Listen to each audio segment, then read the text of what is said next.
Assalamualaikum warahmatullahi wabarakatuh. Alhamdulillahilladzi an'amana bi ni'matil iman wal islam wa tusalli wa tusallimu ala khairil anam sayyidina Muhammadin wa ala alihi wa sahbihi ajmain. Amma ba'd. Sobat Alwisa yang dirahmati Allah, marilah kita panjatkan puji syukur kehadirat Allah Subhanahu wa Ta'ala, karena atas limpahan nikmat serta karunia-Nya kita dapat menjalankan ibadah puasa di bulan suci Ramadan ini dalam keadaan sehat walafiat. Salawat serta salam tak lupa kita haturkan kepada junjungan kita, tauladan umat manusia, Nabi Muhammad sallallahu alaihi wasallam, dengan mengucap Allahumma sholli ala sayyidina Muhammad wa ala ali sayyidina Muhammad, yang kita nantikan syafaatnya di yaumul kiamat kelak. Pada kesempatan kali ini, saya akan menyampaikan tentang keutamaan melaksanakan sholat sunnah tarawih pada bulan suci Ramadan. Sobat Alwisa yang dirahmati Allah, bulan Ramadan merupakan bulan yang dapat dikatakan sebagai bulan yang penuh dengan keutamaan. Maka dari itu, tak jarang umat muslim berbondong-bondong untuk dapat meraih limpahan pahala dengan banyak cara. Salah satunya adalah dengan melaksanakan sholat tarawih. Momen bulan Ramadan dijadikan sebagai salah satu waktu yang dimanfaatkan secara maksimal oleh umat Islam untuk memperdalam ilmu agama dan juga meningkatkan keimanan. Contoh kegiatan yang banyak dilakukan umat Islam adalah mendengarkan kultum Ramadan. Ada pula yang melaksanakan sholat tarawih. Sholat tarawih merupakan sholat sunnah yang dikerjakan oleh seorang muslim dan muslimah untuk menghidupkan malam-malam di bulan suci Ramadan. Sholat ini dikerjakan setelah Isya dan sebelum sholat witir. Berdasarkan hadis yang disampaikan oleh Rasulullah Shallallahu Alaihi Wasallam, ibadah ini mempunyai beberapa keutamaan. Man qama Ramadhana imanan wahtisaban ghafirullahu ma taqaddamu min dambih, yang artinya barang siapa yang melaksanakan ibadah tarawih di bulan Ramadan seraya beriman dan ikhlas, maka diampuni baginya dosa yang telah lampau. Hadis riwayat Al-Bukhari, Muslim, dan lainnya. Para ulama sepakat bahwa redaksi qoma Ramadhana dalam hadis tersebut mengacu pada makna sholat tarawih. Rasulullah Shallallahu Alaihi Wasallam mengerjakan sholat tarawih tidak selalu di masjid, melainkan kadang di rumah. Hal ini beliau lakukan karena dikhawatirkan umat muslim akan menganggap sholat tarawih adalah wajib, dan hal ini akan memberatkan. Sebagaimana dijelaskan dalam hadis dari Aisyah Ummul Mukminin radhiyallahu anha, sesungguhnya Rasulullah pada suatu malam sholat di masjid, lalu banyak orang sholat mengikuti beliau. Pada hari ketiga atau keempat, jamaah sudah berkumpul untuk menunggu Nabi, tapi Nabi Muhammad justru tidak keluar menemui mereka. Pagi harinya beliau bersabda, "Sungguh, aku lihat apa yang kalian perbuat tadi malam, tapi aku tidak datang ke masjid karena aku takut sekali bila sholat ini diwajibkan pada kalian."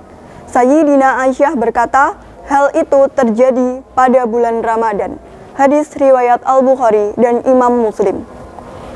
Sebagaimana penjelasan Ibnu Hajar dalam kitab Fathul Bari tentang hadis tersebut, sesungguhnya Nabi ketika menekuni suatu amal kebaikan dan diikuti oleh umatnya, maka perkara tersebut telah diwajibkan atas umatnya. Langkah tersebut menunjukkan betapa bijaksananya dan sangat sayangnya Nabi kepada umatnya.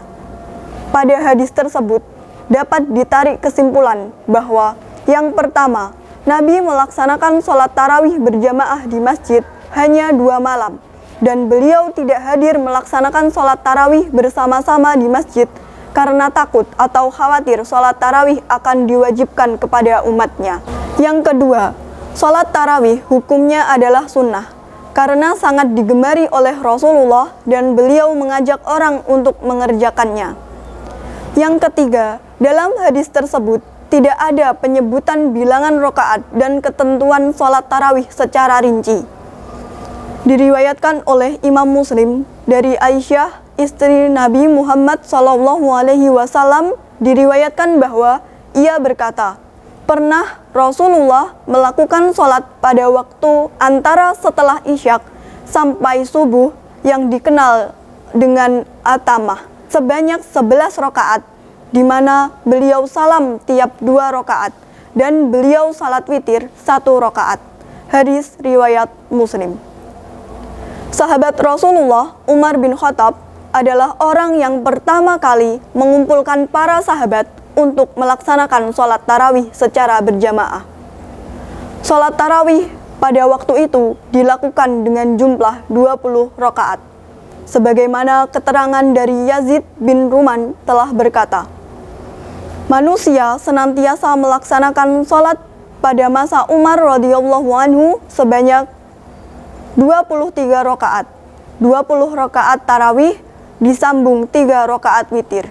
Hadis riwayat Malik. Bukti lain dari keterangan tersebut adalah hadis yang diriwayatkan oleh Sa'ib bin Yazid.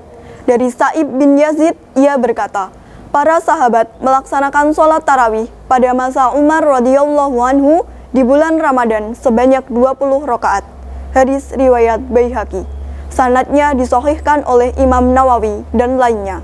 Dua dalil di atas cukup untuk menjelaskan bahwa pendapat terkuat soal jumlah rakaat sholat tarawih adalah 20 rakaat.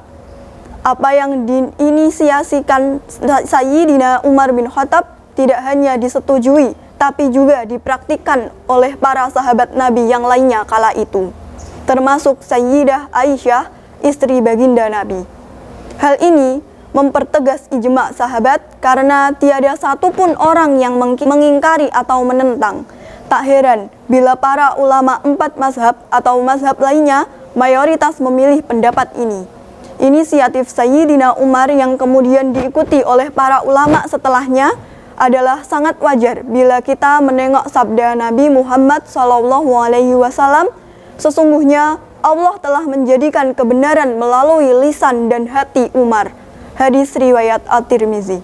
Hadis tersebut menunjukkan kredibilitas Sayyidina Umar yang mendapat stempel langsung dari Rasulullah sehingga mustahil beliau berbuat menyimpang apalagi dalam hal ibadah.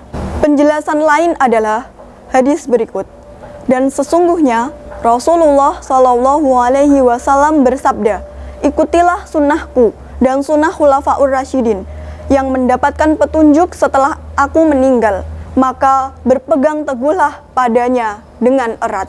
Hadis riwayat Abu Dawud, Ibnu Majah, dan At-Tirmizi. Sobat Alwisa yang dirahmati Allah, semoga kita semuanya dapat meningkatkan seluruh ibadah kita, khususnya pada bulan suci Ramadan ini. Dan semoga Allah Subhanahu wa Ta'ala selalu menuntun kita untuk menjadi lebih baik. Semoga dari apa yang saya sampaikan dapat diambil manfaatnya. Billahi taufik wal hidayah wal ridho wal inayah. Wassalamualaikum warahmatullahi wabarakatuh.